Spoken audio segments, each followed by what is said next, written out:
Hello everybody. So we were with our first part was of our topic geometrical optics was completed. So we will move towards the next topic of geometrical optics, and this is the second part of it.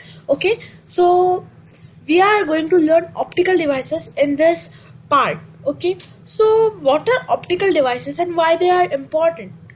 So optical devices basically are some devices which can make the direction of the light ray change, spread the light beam into various rays, or do multiple things with lights. So this is what written here. You can read it once. Okay. What are the examples? The examples are mirrors, glass slabs, lenses, and etc. Many more things are there. If you consider my hand, my palm as an optical device, it is true, because when light ray comes, my hand is obstructing the light ray, so it is a type of optical device only. So many things are many or almost things are optical devices. So in this chapter we do various things with these optical devices and finally solve questions. So in this topic specifically, the questions are asked on the basis of optical devices only. They will keep a mirror and ask where is the image from. This is a very simple question, but the first side of it will be asked in this chapter, and we are going to cover it very detailedly. So stay tuned. Now let's see first optical device, which is mirror. Okay, what is mirror? We need to understand it. Mirror is basically a surface which is very smooth and shiny. It is smooth. We take a smooth surface which has no obstructions in it, or there are obstructions, but it is very small thing. Okay, obstructions if very extremely small in a micro level, so they do not cause any irregularities in our images. So this is an important point. And they are shiny. They are made shiny by certain substances like metal coatings. Okay, now mirrors are of two types: plane mirrors and spherical mirrors. So plane mirrors are basically smooth surfaces and there are in a straight thing, but spherical mirrors are in a circular shape or a disc shape. We can see like this. You can see my hands like this way, or we can see like this way. So these are spherical mirrors. We are going to learn about them also. So first let's start with plane mirrors, because to understand them is important. So in plane mirrors, the black side, the beautiful diagram you see, the black side of it is glass, and the front side, which is shiny, is the metal coating which I was talking to you about. And you know this light rays are normal, this is a common thing. So back side glass is there and front side metal coating is there. Not necessary all the times. I will tell you the exception in the later part of the video. Okay, now let's see what will be there in the construction, the structure of the mirror. So mirror basically has two parts, as I have described in the previous slide. So that are, one is metal coating and another is the glass slab. The glass, not the slab. Sorry. Okay. Now the part which I have made with this circular, the black pen is the glass which is below, and over it is a shiny metal. Usually it is silver or aluminium. There are many shiny metals in the periodic table, so anyone which is most visible to us, we use this. Okay, now let's see what is the use. This is not told by anybody. First I will tell you about that. Okay, so when suppose this is a mirror, when a light ray strikes on it, why does it not bounce? Why does it gets reflected back? Why is it not absorbing the thing? Why is it getting bounced? And how the mechanism of bouncing works? So this is not told by anybody. But this is an international level exam, Ijso. So we have to go in deep. Okay. Now let's see why. So first part is metal coating. I will tell why. So it is a part of it. Metal coating is used to make light rays bounce back. Okay. Obviously it is used to make light rays bounce back. Light rays bounce back the mirror because the metal surface. Now let's see what does metal surface do to make the light ray bounce back. The question I have given you the back slide. Okay, the same thing out here. So see the mechanism here. So my cursor, so this is the shiny metal surface balls. So this is at the molecular level, and this part of yellow color is the light ray. So the light ray comes here, strikes the metal surface molecule, then the electrons here absorb the energy.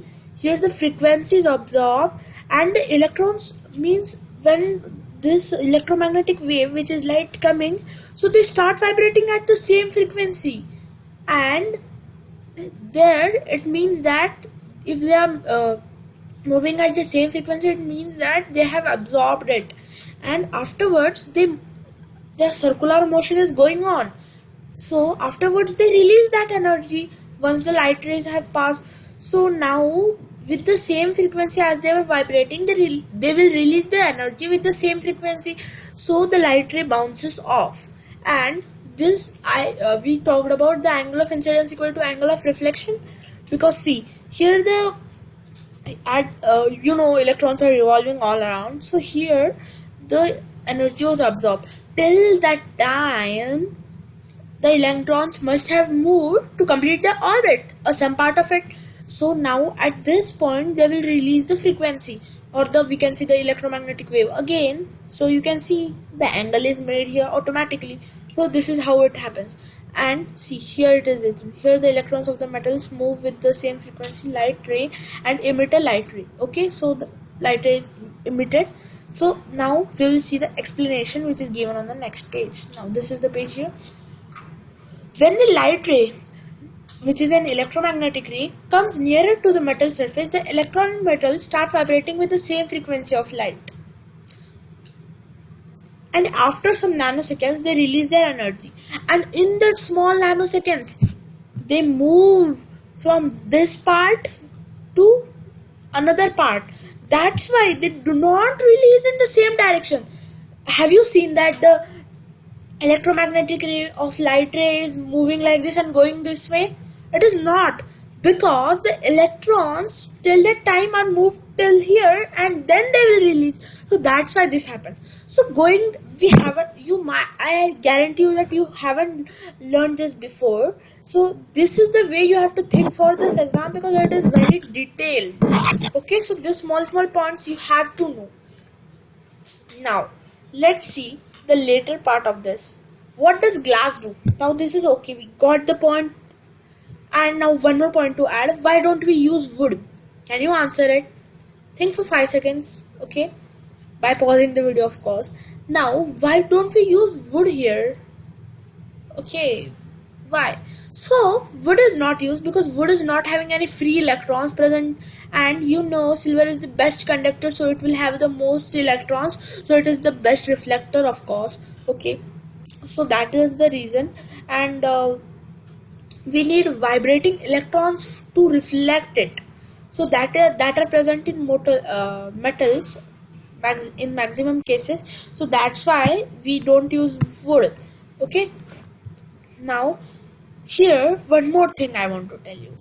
While vibrating, these are vibrating. So don't you think vibration causes heat? We have learned this in many chapters. So it causes vibration. First of all, causes kinetic energy, and that causes heat.